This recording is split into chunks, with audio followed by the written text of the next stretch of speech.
I joined the Navy in November of 2009. I initially joined as an equipment operator, which is a CB rate, if anybody's familiar with that. I did that for about two and a half years, and then I submitted a package to go SWCC, which is Special Warfare Combatant Craft Crewman, and that is in the Naval Special Warfare community.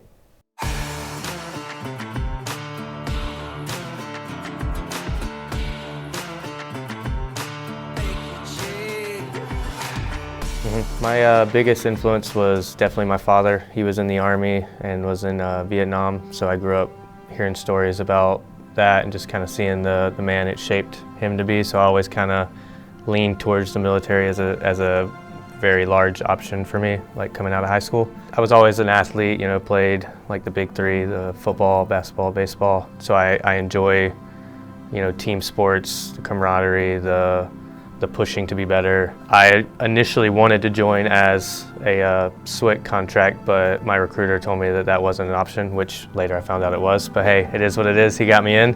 So I joined with the contract he got me, and then as soon as I could put my package in to go SWCC, I submitted that package.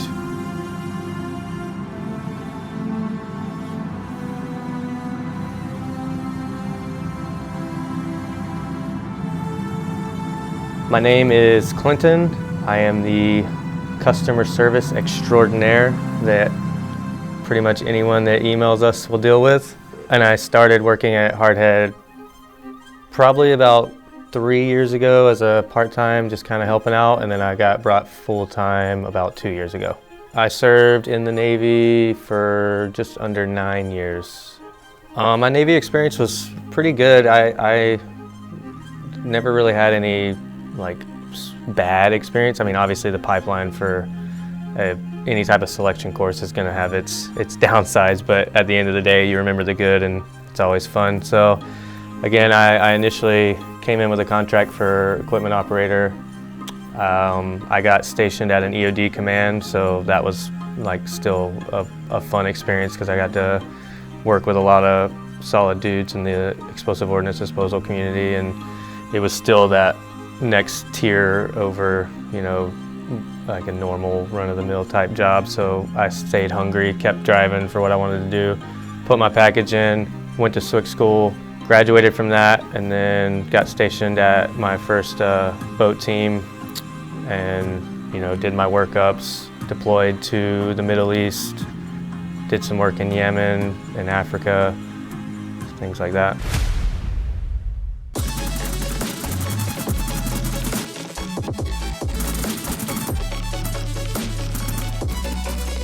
The SWCC pipeline itself is, I'm not sure how long it is now. I think it was 30 or 40-ish weeks when I went through it. We started with, I think, somewhere in the 40 to 50 range, and we graduated with 13 in my class, or of the total number. And then mainly SWCC is the primary insertion extraction platform for Navy SEALs on the water. So we do all the boat tactics, VBSS, visit board search seizure, go plats, like hitting oil rigs, things like that is our specialty. Anything water is kind of where we make our money. Deployment wise, I deployed to the Middle East and to Africa, and I did a site survey in the Middle East as well. Mainly, again, we focus on the interdiction of pirates or unknowns, could be hostile, could not be. Sometimes they would try to fire on us, which usually isn't a great idea with our boats because we have 50 cals or 240s mounted, so we usually are going to win the gunfight when it comes to who has more firepower. So those ended pretty quick, and then one in particular we intercepted that had some pretty strong ISIS ties, and upon our search and seizure of the boat, I think we found about $300,000 to $400,000 in equivalent money that they were trying to get out of Yemen, along with some other just weapons and explosive things like that. Emotionally on deployments, I was pretty sound. I always felt pretty calm.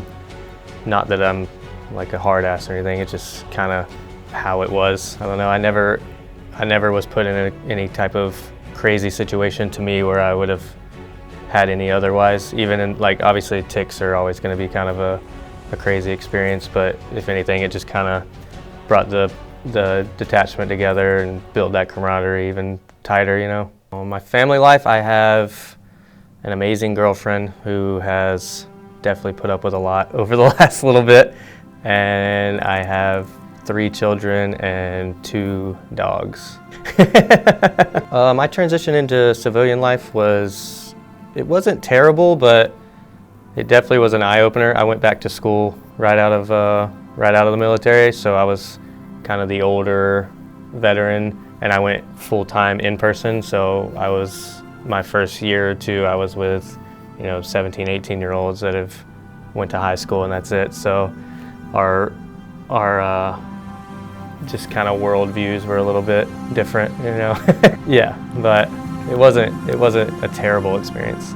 The main thing I miss about the military is definitely the camaraderie and just kind of brotherhood that you build, especially in my community. Like, it's such a small community already, and then your detachment's, 8, 9 people that you're working with, like, super close every day. You're literally depending on them, they're depending on you, so you're extremely close. So that was definitely the biggest thing that I was lacking when I initially got out, which is one of the things that is so amazing about working here at Hardhead Veterans, because it definitely fills that void with all of you guys. I enjoy CrossFit and working out. Definitely those are my main hobbies, along with playing video games and streaming on Twitch. I thoroughly enjoy the gaming community, and just kind of, it's almost like that same camaraderie and brotherhood that we were talking about, or just that community that you build where you can all just kind of hang out, vibe.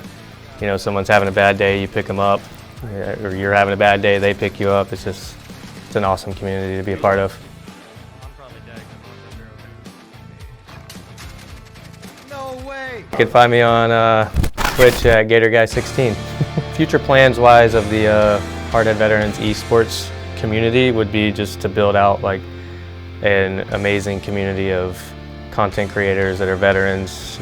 We all can grow together, use each other's community, build, have in-house tournaments or in-house just community days where everybody kind of chills, vibes together. I initially heard about Hardhead Veterans in like 2017 timeframe, somewhere around there when I was going back to school. A buddy of mine works for the company, and we have a closed Facebook group of people from our community that just can kind of stay in touch or talk and do whatever, and he had reached out in that group looking for a part-time customer service rep. Being a customer service extraordinaire for Hardhead Veterans is basically taking care of the end user, the customer in any way possible. If you have questions on fitment or what you can run or how it's supposed to, certain things are supposed to fit, or ordering something or when it's going to be in stock, basically anything that you need, I'm the guy that you're going to deal with, and I'm going to do everything I can to get you taken care of. Coming from the NSW community, I've spent countless hours underneath the helmet, so basically any question that's going to come our way from our customers, for the most part, I'm going to be able to get it answered for them, because I've been through it or seen it, or some sort of fashion know how to get you taken care of. 5 to 10 years with Hardhead, my goal is to still be working for the company and continuing to grow and build with the company and do whatever really needs to be done